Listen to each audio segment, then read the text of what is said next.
यदि ब्याज की दर वार्षिक रूप से संयोजित है तो एक धनराशि 3 वर्ष में 8 गुनी हो जाती है। 3 वर्ष में 8 गुनी हो रही, 8 गुनी। और कितने समय में धनराशि समान चक्रवृद्धि ब्याज की दर से 16 गुनी होगी? तो 16 गुनी बूझ रहा कि वह कितने वर्षों में होगी।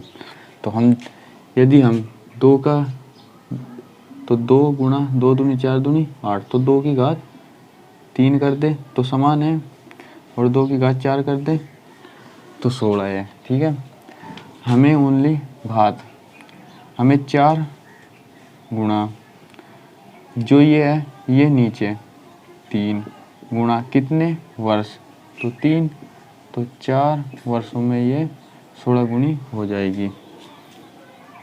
4 वर्षों में, फिर से समझा देता हूँ। 1 वर्ष ये 8 गुनी पूछा तो 8 गुनी कर ली, फिर पूछ रहा कि वह 16 गुनी कितने वर्षों में होगी, तो 16 गुनी 2 की घात 3 8, 2 की घात 4 16 गुनी 16।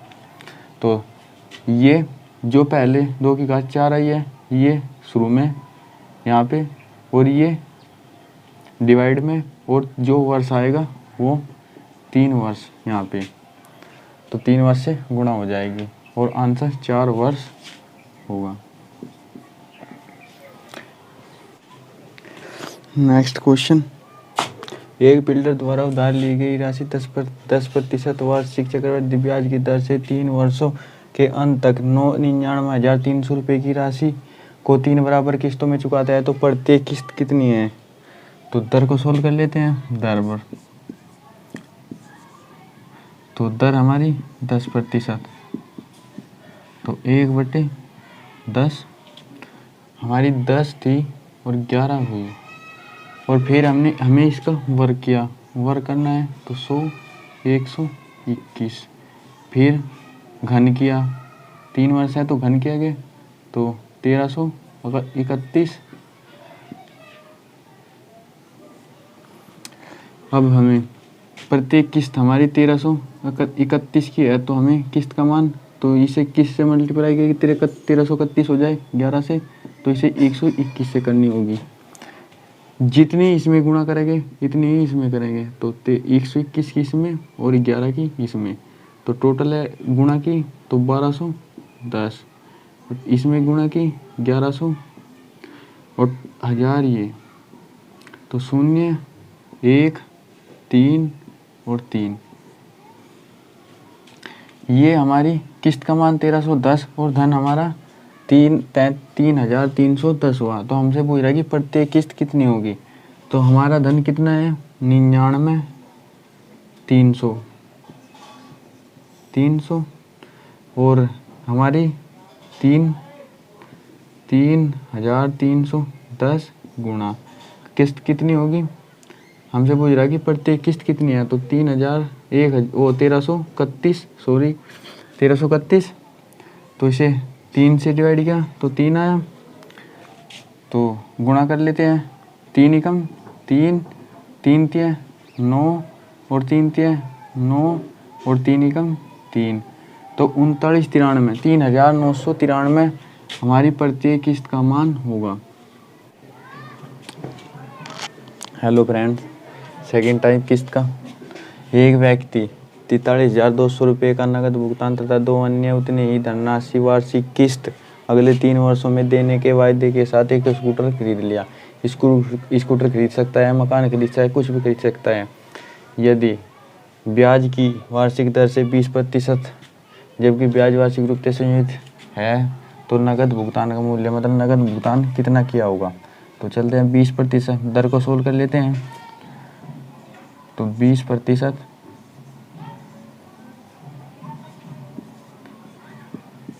तो 20/100, तो 1/5,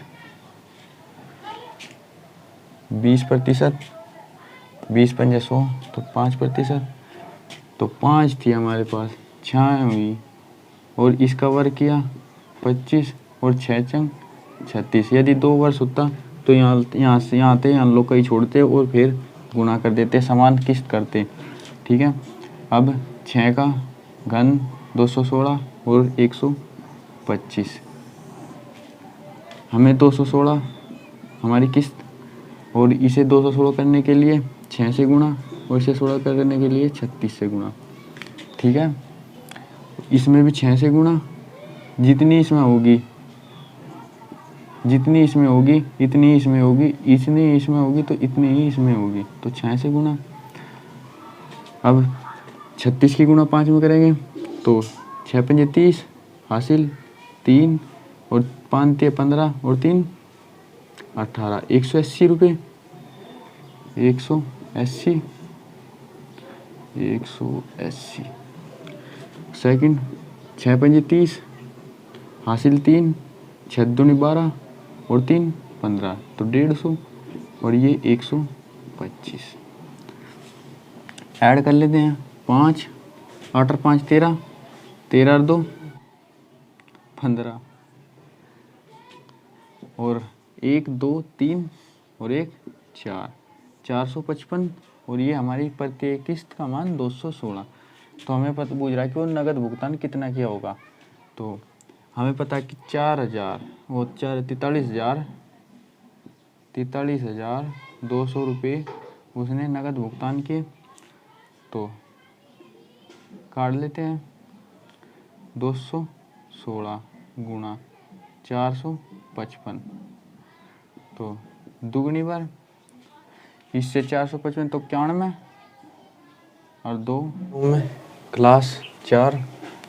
और कोई धन चक्रवृद्धि ब्याज से 3 वर्षों में CM का 8 गुना हो जाता है तो ब्याज की दर प्रतिशत बताओ। तो CM 3 वर्ष में, तो यदि यहाँ पे 2 वर्ष होता, 2 वर्ष, तो हमारा एक ये 8 गुना होगा, इससे 8 गुना होगा। यदि 2 वर्ष होता तो स्क्वायर में जाते ये, और जो 3 वर्ष है तो ये घन में जाएंगे। तो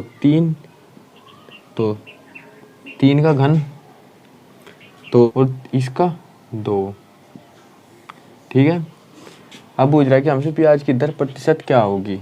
तो इनका अंतर 1 और 1 गुणा 100, तो 100% इसकी दर प्रतिशत होगी। हेलो फ्रेंड्स, आज प्यारे साथियों, आज ये क्वेश्चन हम तुम्हारे होमवर्क का है, ये आपको घर से करना होगा और इसका आंसर 1 लाख रुपए है। और हमने हर संडे को एक डाउट क्लास रखेंगे जिसमें आपके डाउट क्लियर कर सके। और ये हमारा व्हाट्सएप नंबर, इस पर आप भेज सकते हैं अपने डाउट्स।